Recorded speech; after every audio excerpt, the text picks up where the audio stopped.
அஸ்ஸலாமு அலைக்கும் வரஹ்மத்துல்லாஹி வபரகாத்துஹு. ரப்பி ஜித்னி இல்மா, ரப்பி ஜித்னி இல்மா, ரப்பி ஜித்னி இல்மா. யா அல்லாஹ், எங்களுடைய கல்வி ஞானத்தை இன்னும் அதிகப்படுத்துவாயாக. இதில் நம்ம கண்ணியமிகு அல் குர்ஆனுடைய கிளாஸ் தான் தொடர்ந்து பார்த்துக்கிட்டு இருக்கோம். பார்க்காதவங்க இன்ஷா அல்லாஹ் என்னுடைய ப்ளேலிஸ்ட்டில் போய் பாருங்கள். அதிகமான லைக் அல் குர்ஆனுக்கு ரிலேட்டடான வீடியோஸ் எல்லாமே போட்டிருப்பேன். இன்ஷா அல்லாஹ் கேளுங்க, ஓகேங்களா? நான் மட்டும் கற்றுக்கிறணும் அப்படிங்கிற எண்ணத்தில் நான் இது பண்ணலை. எளிய முறையில் உங்களுக்கு எனக்கு புரிஞ்சதோ உங்களுக்கு வந்து சேரணும் அப்படிங்கிறதுக்காக தான் ஒவ்வொரு வீடியோவும் நான் எடிட் பண்ணி உங்களுக்காக போட்டுக்கிட்டு இருக்கேன். இன்ஷா அல்லாஹ் பாருங்கள். அல் குர்ஆனை ஓதும்போது கடைப்பிடிக்க வேண்டிய ஒழுக்கங்கள். நம்ம அல் குர்ஆனை ஓதும்போது என்னென்ன விஷயத்தை கடைப்பிடிக்க வேண்டும், அதுக்குரிய ஒழுக்கங்கள் என்னென்ன அப்படிங்கிறத பற்றி தான் விரிவாக இதில் பார்க்க போகிறோம். ஃபஸ்ட்டு ஒன்று, இஹ்லாசுன்னின் ஏதிலில்லாஹி தாலா அஸ்தகுஃபில்லா. ஓகே வாங்க, எனக்கு அரபி நான் இப்போ தான் லேர்ன் பண்ணிக்கிட்டு இருக்கேன். ஸோ அரபி வார்த்தைகள் கொஞ்சம் திக்குவேன். மித்தளவுக்கு தமிழில் வந்து எனக்கு தெரிஞ்சதை உங்களுக்கு வந்து சேர்ப்பேன், ஓகேங்களா? அல்லாஹ்விற்காக ஓதுகிறேன் என்று எண்ணத்தை பரிசுத்தப்படுத்த வேண்டும். எப்பயுமே ஒரு குர்ஆனை நம்ம ரீட் பண்ணுறோம்னா நம்மளோட எண்ணம் எப்படி இருக்கணும்னா, இந்த குர்ஆனை நான் ரீட் பண்ணுறேன், அல்லாஹுக்காக மட்டும்தான் ரீட் பண்ணுறேன் அப்படிங்கிற ஒரு எண்ணத்தை நம்ம உள்வாங்கி தான் நம்ம வந்து குர்ஆனை ரீட் பண்ணோம். அதாவது அல்லாஹுவின் கட்டளைக்கு இணங்க தர்த்தீலுடன் ஓதுவதற்காக தான் தஜ்வீது இருக்கிறோம்.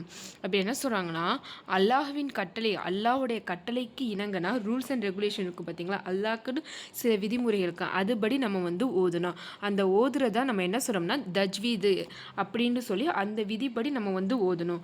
ஆகவே அதன்படி அல் குர்ஆனை அழகாக திருத்தமாக ஓதி, அப்போ தஜ்வீது கற்றுக்கிட்டால் மட்டும்தான் நம்ம குர்ஆனை வந்து அழகாக ஓதி நம்ம வந்து திருத்தி அழகாக ஓத முடியும். அல்லாஹுவின் அன்பையும் திருப்தியையும் பெற நான் விரும்புகிறேன் என்ற நோக்கத்தை மனதில் நிலைநிறுத்த வேண்டும்.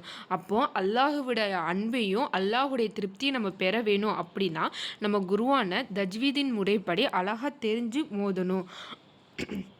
ஓதுனா மட்டும்தான் அல்லாஹுடைய அன்பும் திருப்தியும் நம்மளால் பெற முடியும். அது மட்டும் இல்லாமல் நம்ம அதோடைய எண்ணத்தை நம்ம மனதில் நிறுத்தி நிற்கணும். அப்படின்னா நான் வந்து ஓதுறது அல்லாஹ்க்காக மட்டும்தான், நான் தஜ்வீது முறைப்படி அழகாக ஓதணும், அல்லாஹுடைய அன்பையும் திருப்தியையும் பெறறதுக்காக தான் நான் ஓடுறேன் அப்படிங்கிற எண்ணத்தை நம்ம மனதில் வந்து நிலைநிறுத்த வேண்டும். எனினும் அல்லாஹ் ஒருவனையே அவர்கள் வணங்க வேண்டும். எனினும் அதனால் அல்லாஹ் ஒருவனை மட்டும்தான் என்னது வணக்கத்திற்குரியவன், அல்லாஹுவை தவிர வேறு யாரும் இல்லை. அப்படிப்பட்ட அல்லாஹ் ஒருவனை மட்டும்தான் நான் வணங்கணும். வேறு அவனுக்கு இணையாக வேறு யாரையுமே வச்சு நம்ம வணங்கக்கூடாது. வழிபாடுகளே அவனுக்கு மட்டுமே பரிசுத்தமாக செய்ய வேண்டும். எங்கெங்கே நம்ம தொழுகிறோமோ இல்லை ஓதுறோமோ அந்த இடத்தை வந்து ரொம்ப பரிசுத்தமாக வச்சிருக்கணும்னு சொல்கிறாங்க. இஸ்லாமிய மார்க்கத்தில் உறுதியாக இருக்க வேண்டும். அப்போ எப்படிப்பட்ட நம்மளுடைய இஸ்லாம் மார்க்கம் அப்படிங்கிறது ஒரு புனிதமிக்க மார்க்கம். அந்த மார்க்கத்தில் நம்ம உறுதியாக இருக்கணும். வேறு எந்த ஒரு மார்க்கத்துக்குமே போகாமல் இஸ்லாமுடைய மார்க்கத்திலே இருக்கணும். தொழுகையை நிலைநிறுத்த வேண்டும்.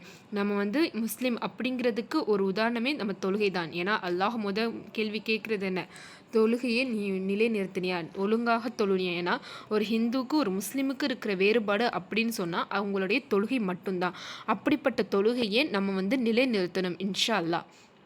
ஒவ்வொரு முஃமினுமான ஆண் பெண் அனைவரும் தொழுகையை என்ன பண்ணணும், நிலைநிறுத்தணும். ஏன்னா நம்ம முஸ்லீம் அப்படிங்கிறதுக்கு ஒரு இதுனா தொழுகை மட்டும்தான். அப்படிங்கிற தொழுகையை நம்ம இன்ஷா அல்லாஹ் எல்லா மக்களும் தொழுகணும். ஜக்காத்தை கொடுக்க வேண்டாம், அப்புறம் என்ன, ஜக்காத் கொடுக்கணும் என்ற தவிர வேறு எதுவும் இத்தூதர் மூலம் அவர்களுக்கு ஏவப்படவில்லை. இதுதான், இதை விட வேறு எதுவும் இல்லை. நம்ம இதை செயல்படுத்தினாவே நமக்கு வந்து ஒரு போதுமானது. இதுதான் நிலையான சட்டங்களுக்கு மார்க்கம். இதுதான் நிலையான ஒரு சட்டங்களுடைய மார்க்கம். என்னது, தொழுகணும், ஹஜ்ஜு, களிமா, இதுனா உங்களுக்கு தெரியும் பார்த்தீங்களா, 5 கடமைகளில் ஒன்று. அதுதான் இங்கே சொல்லலாம். இது எல்லாத்தையும் சேர்த்து தான் நமக்கு என்னது ஒரு சட்டங்கள், மார்க்கத்துடைய அழகிய சட்டங்கள். தூய்மையாக இருக்க வேண்டும். இப்போ வந்து நம்ம குர்ஆனை ரீட் பண்ணுறோம், அப்போ அதுக்கு முன்னாடி என்ன செய்ய வேண்டும், நமக்கு தூய்மையாக இருக்க வேண்டும். அல் குர்ஆனை ஓதுவதற்கு முன் உழு செய்தல். அப்படின்னா அல்லாஹ் கண்டிப்பாக ஒழு செய்யணும் அப்படிங்கிற ஒரு சட்டத்தை சொல்லலை.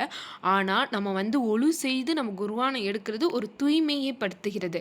ஸோ இன்ஷா அல்லாஹ் எல்லாரும் குர்ஆன் எடுக்கும்போது ஒழு செஞ்சே நீங்கள் குர்ஆனை எடுங்க. பரிசுத்தம் வான்களை தவிர மற்றெதுவும் இதனை தொடமாட்டார்கள். அப்போ இங்கே பரிசுத்தமானவர்களை தவிர அப்படிங்கிறது என்னென்னா முஸ்லீமை தான் இங்கே குறிக்கிறது. அவங்க தான் இந்த குர்ஆன் எல்லாத்தையும் தொடுவாங்க, மத்த யாருமே இது வந்து தொடமாட்டாங்க. மேலும் அணிந்திருக்கும் ஆடை ஓதப்படுகின்ற இடம் தூய்மையாக இருக்க வேண்டும். அது மட்டும் இல்லை, நம்ம என்ன ட்ரெஸ் போட்டிருக்கோம், நம்ம எந்த இடத்துல இருக்கோம், அந்த இடம் தூய்மையாக இருக்கா, இது எல்லாத்தையும் நம்ம கவனித்து தான் அழகிய முறையில் நம்ம வந்து ஓதணும். இயலுமானால் மிஸ்வாக் செய்ய வேண்டும். நம்மளுடைய பற்களை வந்து மிஸ்வாக் செஞ்சு நம்ம ஓத வேணும்னு சொல்கிறாங்க. ஏன் அப்படி சொல்கிறாங்களா, நம்மளுடைய வாயில் வர்ற வார்த்தைகள் எல்லாமே காலையில் பல் விளக்காமல் ஓதிக்கிட்டு இருந்தால் என்ன துர்நாற்றங்கள்னா அப்படி ஓதாதீங்க. நீங்கள் முயற்சி செய்த வரைக்கும் மிஸ்வாக் செஞ்சுட்டு நீங்கள் தூங்க. ஏன்னா அழகிய முறையில் நீங்கள் சொல்கிற ஒவ்வொரு வார்த்தைகளுக்கும் நன்மை இருக்குது. அந்த வார்த்தைகளுக்கு உங்களுக்காக நீங்கள் சொல்கிறீங்க. அப்படிங்கிறப்போ நீங்கள் மிஸ்வாக் செஞ்சுட்டு நீங்கள் வந்து ஓதுங்க அப்படின்னு சொல்கிறாங்க. நெக்ஸ்ட்டு, முடியுமானவரை கிப்லாவை முன்னோக்க வேண்டும். உங்களால் முடிஞ்சிச்சுன்னா கிப்லாவை முன்னோக்கி நீங்கள் வந்து குர்ஆனை ரீட் பண்ணுங்கள். குர்ஆனை ஓத ஆரம்பிக்கும் முன் நீங்கள் வந்து கிப்லாவே முன்னோக்கி நீங்கள் வந்து குர்ஆன் ஓதுங்க, தொழுவுங்க அப்படின்னு சொல்கிறாங்க. கண்டிப்பாக நம்ம வந்து தொழுகும்போது கிப்லாவை முன்னோக்கி தான் நம்ம தொழுவோம். அதே நிமிஷம் குர்ஆனையும் நீங்கள் வந்து கிப்லாவை முன்னோக்கி ஓதுங்க. 4வது, குர்ஆனை ஓத ஆரம்பிக்கும் முன் அல் இஸ்தியா.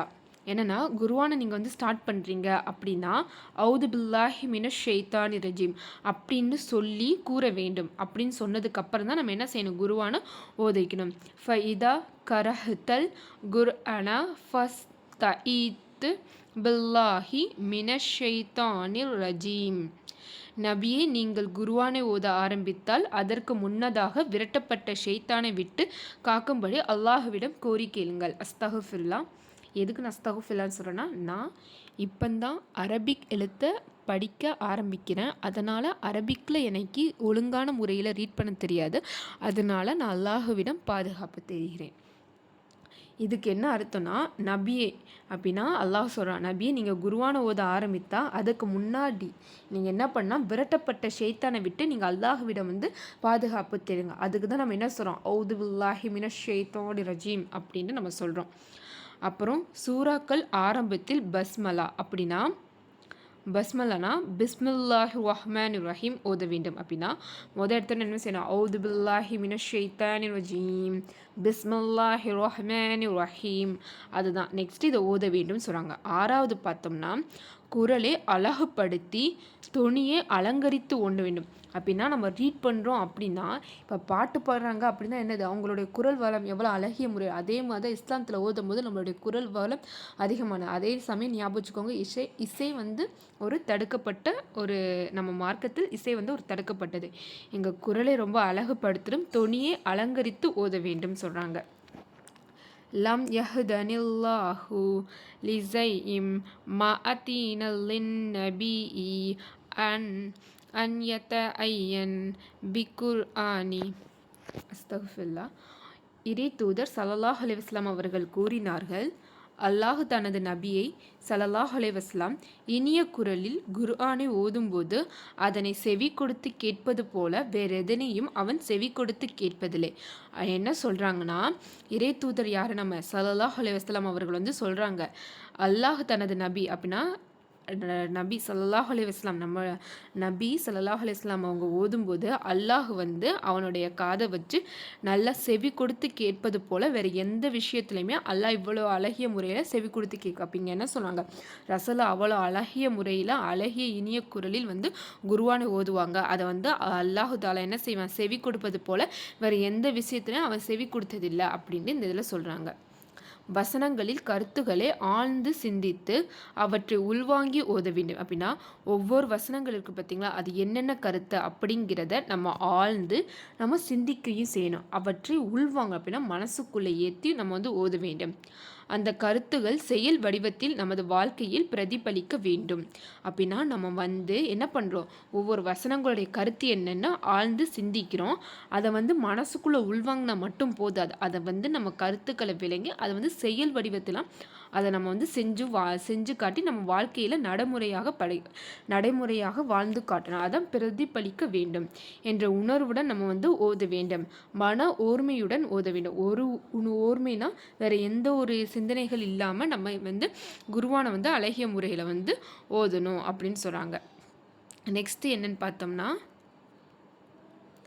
எவருக்கு பரிசுத்தமான உள்ளம் இருந்து ஓர்மைப்படாமல் மனதுடன் செவி சாய்க்கின்றாரோ அவருக்கு நிச்சயமாக இதில் நல்ல படிப்பினை இருக்கிறது. என்னன்னா, எவருக்கு பரிசுத்தமான உள்ளம் இருந்து, யார் ஒருவருக்கு பரிசுத்தமான உள்ளம், எந்த ஒரு சிந்தனைகள் எதுவுமே இல்லாமல் குர்ஆன் ஓதுனா குர்ஆன் மட்டும்தான் அப்படின்னு இருக்கோ, ஓர்மைப்பாடான மனதுடன் அப்படின்னா குர்ஆனை மட்டும்தான் அப்படிங்கிற ஒரு மனதுடன் மட்டும் ஓடுனாங்களா அவங்களுக்கு கண்டிப்பாக இன்ஷா அல்லாஹ் நல்ல ஒரு படிப்பினைனா நல்ல ஒரு நன்மைகள் இருக்குது. படிப்பினைனா ஒரு உதாரணம் இருக்கிறது அப்படின்னு சொல்கிறாங்க. அல் குர்ஆனை நன்கு திருத்தமாக ஓத வேண்டும். அதாவது அல் குர்ஆனை அழகாகவும் தஜ்வீத் முறைப்படியும் ஓத வேண்டும். ஒரு குர்ஆனை நம்ம ஓதுறோம்னா அர்த்த திருத்தமாக ஓத வேண்டும். அதுக்கு நம்ம என்ன பண்ணணும், தஜ்வீத் என்னென்ன அப்படிங்கிற முறைப்படி நம்ம தெரிஞ்சு அதுக்கப்புறம் நம்ம குர்ஆனை அழகாக ஓதணும். இன்ஷா அல்லாஹ் அதுக்குரிய வகுப்பு தான் இது எல்லாமே. ஒவ்வொன்றை நம்ம பார்த்துக்கிட்டு வரோம். இந்த குர்ஆனை நன்கு திருத்தமாக ஓதுங்கள். அப்படின்னா குர்ஆன் நீங்கள் ஓதுனா கண்டிப்பாக அர்த்த திருத்தத்தோடு எங்கே நீட்டணும் எங்கே குறிக்கணும் அப்படிங்கிற ஒரு இதை தெரிஞ்சு நீங்கள் திருத்தமாக ஓதுங்கள். அல் குர்ஆனை ஓதும்போது இறை அச்சத்தோடும், அப்படின்னா நம்ம குர்ஆன் அப்படிங்கிற ஓதுறனால நம்ம அல்லாஹுக்கு பயந்து இறை அச்சத்தோட நம்ம பணிவோடும் சிந்தனையோட தான் நம்ம ஓத வேண்டும். ஏதோ ஒரு சிந்தனையாக இருக்கக்கூடாது. அல்லாஹோட குர்ஆனை ரீட் பண்ணுறோம், அவன் என்ன சொல்கிறான் நமக்கு அதுபடி நம்ம வாழ்க்கையில் நம்ம செயல்படுத்தணும் அப்படிங்கிற ஒரு பணிவு, இறை அச்சம், சிந்தனை இதெல்லாம் சேர்ந்து நம்ம குர்ஆனை இன்ஷா அல்லாஹ் ஓதுவோம். நபியே யாதொரு நபியே நபி நபியே யாதொரு மலையின் மீது நாம் இந்த குர்ஆனை இறக்கி வைத்திருந்தால் அது அல்லாஹ்வின் பயத்தால் நடுங்கி வெடித்து பிளந்து போவதை நிச்சயமாக நீங்கள் காண்பீர்கள். என்ன சொல்கிறான் அல்லாஹ் சொல்கிறான், ஒரு மலையின் மீது இந்த குர்ஆனை இறக்கிந்தா அந்த குர்ஆன் என்னவாயிருச்சோ அதோடைய அந்த குர்ஆனுடைய இதனால பயந்து அந்த மலை வெடிச்சிருக்கும், பிளந்து போவது நிச்சயமாக நீங்கள் பார்த்துருப்பீங்க. மனிதர்கள் சிந்தித்து பார்ப்பதற்காக இவ்வுதாரணங்கள் நமக்கு மனிதர்கள் சிந்திக்கணும் அப்படிங்கிற உதாரணத்துக்காக தான் நாங்கள் இங்கே சொல்லுறோம் அப்படின்னு சொல்கிறாங்க. அதாப்னா தண்டனைகளை தான் அதாப்னு சொல்கிறோம். பற்றி கூறப்படும் ஆயத்துகளை ஓதும்போது அந்த தண்டனைகளிலிருந்து பாதுகாப்பு தேட வேண்டும். அப்படின்னா ஒரு தண்டனைக்குரிய ஆயத்துகள் ஏதாச்சும் ஓதுனாங்கன்னா அந்த தண்டனைகளிலிருந்து நம்ம ஐயோ அல்லா இதுலேருந்து நம்மளை பாதுகாக்கணும் அப்படிங்கிற இதை ஓத வேண்டும். அதிலே ரஹ்தா அருள்களை பற்றி கூறப்பட்டா ஆயத்துகள் ஓதும்போது அல்லாஹுவிடம் அவற்றை வேண்டி பிரார்த்திக்க வேண்டும். அப்படின்னா அருள்கள் பற்றி ஆயத்துக்கள் ஓதுச்சுன்னா நம்ம அல்லாஹ்கிட்ட அருளை நம்ம தேடணும். ஓதி கொண்டிருக்கும் போது இடையில் பேசுவது, சிரிப்பது போன்ற செயல்கள் தவிர்க்க வேண்டும். நம்ம நடுவில் ஓதிக்கிட்டு இருக்கும்போது சிரிப்பதோ இல்லை பேசுவதோ இப்படிப்பட்ட செயல்கள் இருந்துச்சுன்னா கண்டிப்பாக நம்ம தவிர்த்துட்டு குர்ஆனை தான் நம்ம ரீட் பண்ணினா வேறு எந்த ஒரு சிந்தனையிலுமே நம்ம ஓதக்கூடாது. அல் குர்ஆனோடு தொடர்பில்லாத விஷயங்களை பேச வேண்டும் என்ற நிலை ஏற்பட்டால் பேச்சு முடித்து பின் அல் இஸ்தியாத்தை கூற ஆரம்பித்து வேண்டும். அப்படின்னா குர்ஆன் தொடர்பில்லாத விஷயங்களை பற்றி வேறு ஏதாச்சும் பேசணும்னா நீங்கள் பேசுங்க, பேசி முடிச்சுட்டு அல் இஸ்தியா அப்படிங்கிற ஒரு கூறி அதுக்கப்புறம் நீங்கள் குர்ஆனை ஓத ஸ்டார்ட் பண்ணுங்கள். ஓதி கொண்டிருக்கும் போது கொட்டாவி வந்தால் பொருள் மாறாதபடி ஓதுவதை நிறுத்திவிட்டு கொட்டாவியை அடக்க வேண்டும். அப்படின்னா இங்கே நம்ம ஓதி கொண்டு இருக்கும்போது கொட்டாவியோ இல்லை வந்துச்சுன்னா பொருள் மாறாதபடி ஓத வேண்டும், நிறுத்திவிட்டு கொட்டாவியை அடக்க வேண்டும். அப்படின்னா நீங்கள் ஓதி கொண்டு இருக்கும்போது உங்களுக்கு கொட்டாவி வந்துச்சுன்னா அந்த கொட்டாவியை அடைச்சிட்டு அதுக்கப்புறம் நீங்கள் ஓதுங்க. அப்போ தான் நம்ம பொருள் மாறாதபடி அந்த லைன்லேயே நம்ம நிற்க முடியும். பிறகு கொட்டாவி முழுமையாக நின்றவுடன் அதுக்கப்புறம் நீங்கள் என்ன பண்ணுங்கள், ஓதுவதை ஆரம்பிக்க வேண்டும். ஓகேங்களா? இதெல்லாம் நம்ம என்ன பார்க்குறோம் அப்படின்னு பார்த்தோம்னா மொத்தம் 12 பாயிண்ட். இது என்ன அப்படின்னு பார்த்தோம்னா அல் குர்ஆன் ஓதும் போது நம்ம கடைப்பிடிக்க வேண்டிய சில ஒழுக்கங்களை தான் இங்கே சொல்கிறாங்க. ஓகேங்களா? நெக்ஸ்ட்டு இன்ஷா அல்லாஹ் எதை பற்றி பார்க்க போகிறோம்னா அரபி எழுத்துக்கள். இதுக்கப்புறம் எப்படி அழகிய முறையில் நம்ம குர்ஆனெல்லாம் ரீட் பண்ணலாம் அப்படிங்கிறத பற்றி தான் இங்கே ஃபுல்லாக வரும். ஓகேங்களா? இதுதான் எனக்கு சொல்லித்தராங்க. இன்ஷா அல்லாஹ் நான் லேர்ன் பண்ணிவிட்டு உங்களுக்கு நான் சொல்லித்தரேன். அஸ்ஸலாமு அலைக்கும் வரஹ்மத்துல்லாஹி வபரகாத்துஹு. அஸ்தக்ஃபிருல்லாஹ் அஸ்தக்ஃபிருல்லாஹ் அஸ்தக்ஃபிருல்லாஹ். ரப்பி ஜித்னி இல்மா ரப்பி ஜித்னி இல்மா ரப்பி ஜித்னி இல்மா. யா அல்லாஹ் எங்களுடைய கல்வி ஞானத்தை அதிகப்படுத்துவாயாக.